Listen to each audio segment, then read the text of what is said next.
गांव के पास बने एक जंगल में दो राक्षस रहा करते थे। उन्हें जब भूख लगती गांव वालों का शिकार करते और फिर मारपीट कर खा लेते, जिसके कारण गांव के लकड़हारे उनसे बहुत डरते थे। एक बार अनजाने में उन्होंने इंसानी वेश में नाग राजकुमार को पकड़ लिया और उनका जादुई दीपक उनसे छीन लिया। सैनिक: नाग राजकुमार, ये तो बड़ा अनर्थ हो गया। नागलोक के जादुई दीपक के कारण ही यहां उजाला रहता था। अगर दीपक नहीं मिला तो हमें अंधेरे में रहना होगा। नाग राजकुमार: सैनिकों, पिताजी को इसकी खबर नहीं होनी चाहिए। मैं उन राक्षसों को ढूंढकर दीपक जरूर ले आऊंगा। लेकिन नागलोक में अंधकार हो जाने के कारण नाग राजकुमार का सर एक बड़े पत्थर से टकरा जाता है और वो बेहोश हो जाते हैं। दूसरी तरफ गरीब लकड़हारे राकेश के घर में खाने को कुछ भी नहीं था।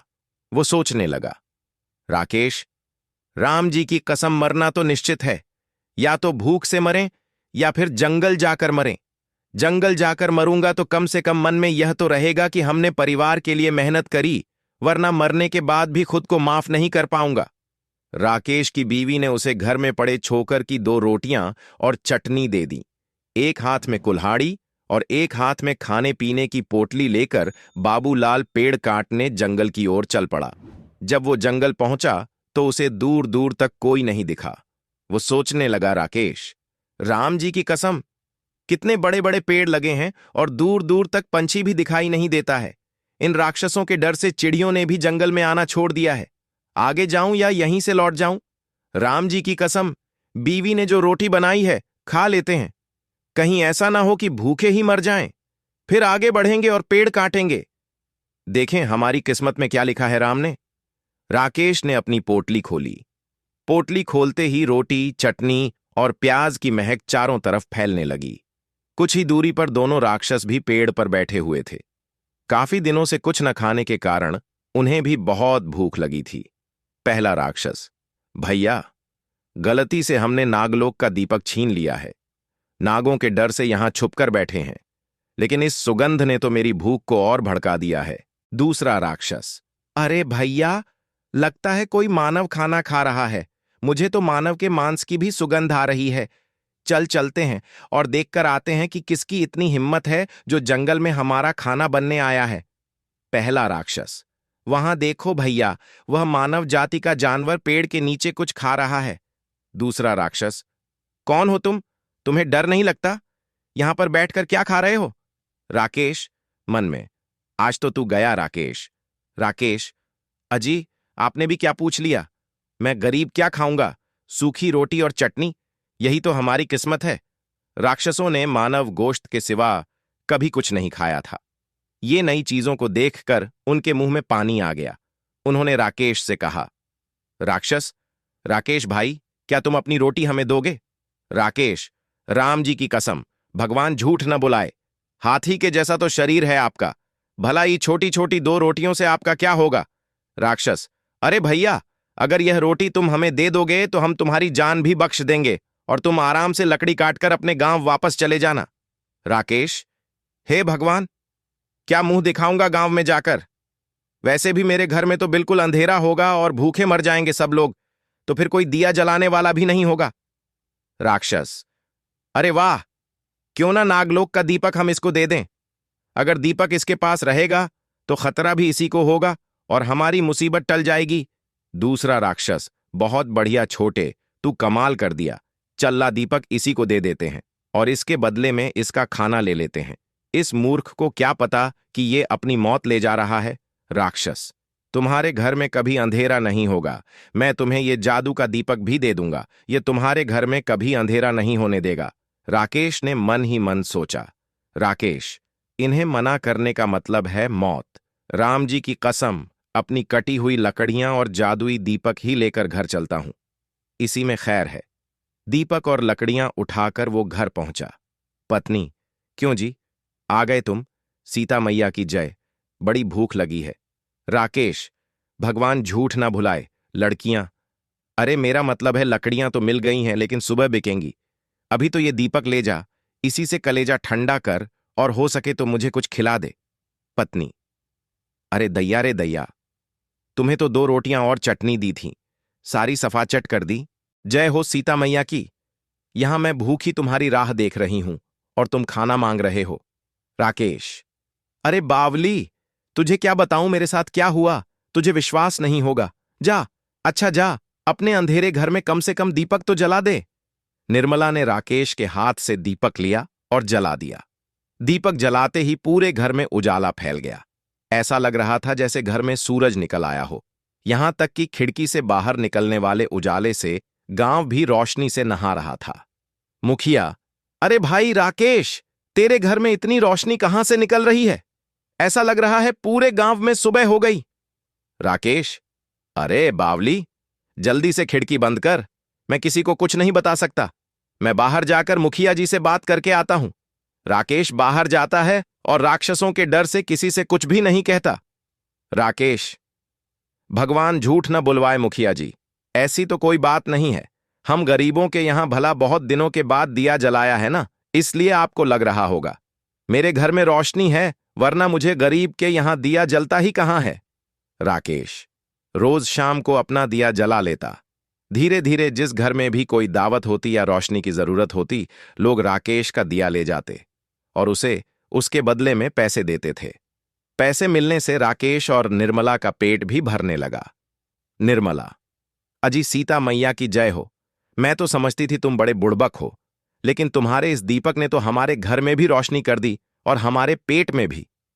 राकेश, भगवान झूठ ना बुलवाए, पगली कहे तो तू सही रही है। लेकिन एक दिन शाम को जब राकेश और निर्मला ने दीपक जलाया तो आकाश में परियां उड़ रही थीं। उनकी नजर धरती पर गई। उन्हें लगा जैसे धरती पर कोई तारा उतर आया हो।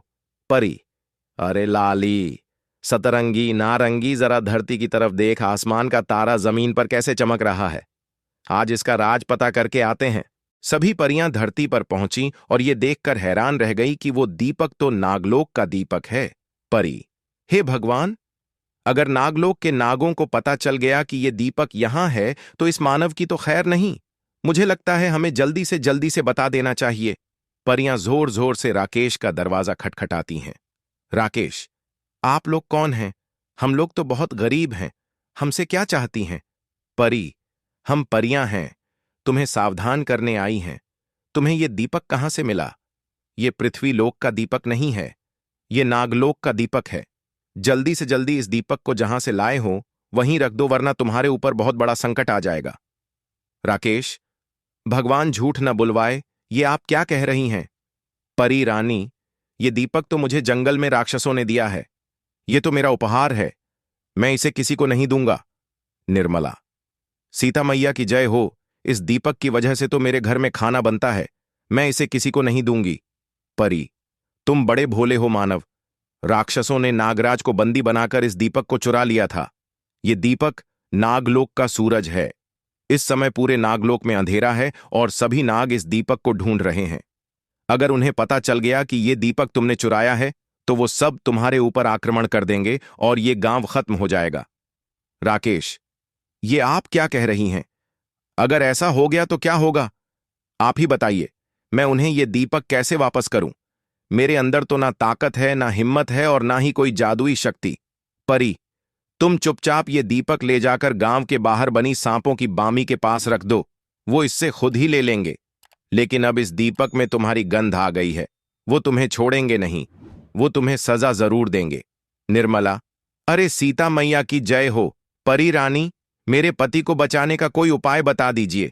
परी, ये लो, ये जादुई मोती है, इसे मुंह में रखने से तुम गायब हो जाओगे। तुम अपनी बात नागराज को कैसे समझाओगे ये मैं नहीं जानती, पर मैं तुम्हारी इससे ज्यादा कोई भी मदद नहीं कर सकती। तुम्हें खुद ही अपनी बुद्धि से काम लेना होगा। राकेश, अरे ये क्या हो गया? घोर कलयुग है। मैं तो राक्षसों को खाना देकर आया और उन्होंने मुझे ये मृत्यु को बुलाने वाला दीपक दे दिया। निर्मला, सुनिए जी, घबराइए नहीं, हमें हिम्मत से रहना पड़ेगा। आपको पता है ना, नागपंचमी आने वाली है। चलिए, हम गांव का सारा दूध खरीद लेते हैं। राकेश और निर्मला ने दीपक को गांव के बाहर नाग के बिल के पास रख दिया और गांव का सारा दूध खरीदकर घर के अंदर छुप गए।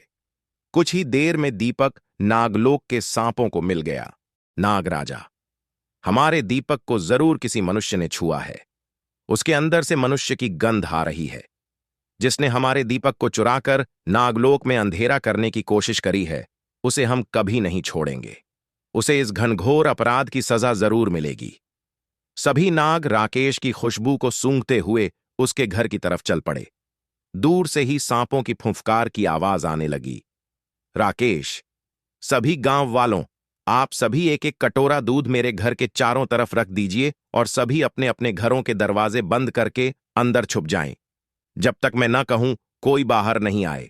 गांव पर एक भयानक संकट आया है, लेकिन मैं आप सबको इस संकट से बचा लूंगा। सभी गांव वाले राकेश के घर के चारों तरफ दूध ही दूध रख देते हैं। निर्मला पूजा की सामग्री लेकर बाहर बैठ जाती है। जैसे ही सांप घर की तरफ आते हैं, वो कुमकुम, रोली, चंदन से उनका टीका करने लगती है और दूध का प्रसाद देती है। नागराजा, हम जानते हैं तुम हमारे अपराधी की पत्नी हो और उसे बचाना चाहती हो। देखो बेटी, हम तुम्हें कुछ भी नहीं करेंगे, बस तुम हमारे अपराधी को हमारे हवाले कर दो। निर्मला घर के अंदर जाकर दरवाजा बंद कर लेती है। नागराज, इंसानों की पत्नियां इतनी आसानी से अपने पति को हमारे हवाले नहीं कर सकती। सैनिकों, आप सभी अपने फन से इस दरवाजे को तोड़ दीजिए। नागराज के हुक्म से सभी नाग अपने फनों को राकेश के दरवाजे पर मारने लगते हैं और उनके विष से राकेश का दरवाजा नीला पड़ जाता है। तभी राकेश मुंह में परी का दिया हुआ मोती रखकर अदृश्य हो जाता है और बाहर निकलता है। राकेश, नागराज आपकी जय हो। आप अपनी पूरी सेवा के साथ हमारे घर में आए हैं। मैं तो धन्य हो गया कि मुझ जैसे साधारण इंसान को आपके दर्शन हुए। नागराज, मानव, तुमने हमारे दीपक को छूकर बहुत बड़ा अपराध किया है। तुम्हें इसका दंड जरूर मिलेगा। राकेश, महाराज, मैं एक गरीब और कमजोर लकड़हारा हूं। लकड़ियां काटकर पेट पालता हूं। भला मुझ में इतनी हिम्मत कहां कि आपका दीपक चुरा सकूं। मैं तो लकड़ियां काटने जंगल में गया था। 2 राक्षसों के पास मैंने यह दीपक रखा हुआ देखा। नाग, ये सच कह रहा है महाराज। 2 राक्षसों से ही इसने दीपक छीना था। नागराज, अगर यह सच है तो भला तुम इतने कमजोर इंसान राक्षसों से दीपक कैसे ले आए? राकेश, महाराज, जैसे ही मुझे पता चला ये दीपक नागलोक का है, मैंने अपने प्राणों की बाजी लगा दी और दीपक लेकर घर आ गया, क्योंकि मुझे पता था कि आप दीपक को ढूंढते हुए जरूर आएंगे और मुझे दर्शन देंगे। मैं आपका बहुत बड़ा भक्त हूं।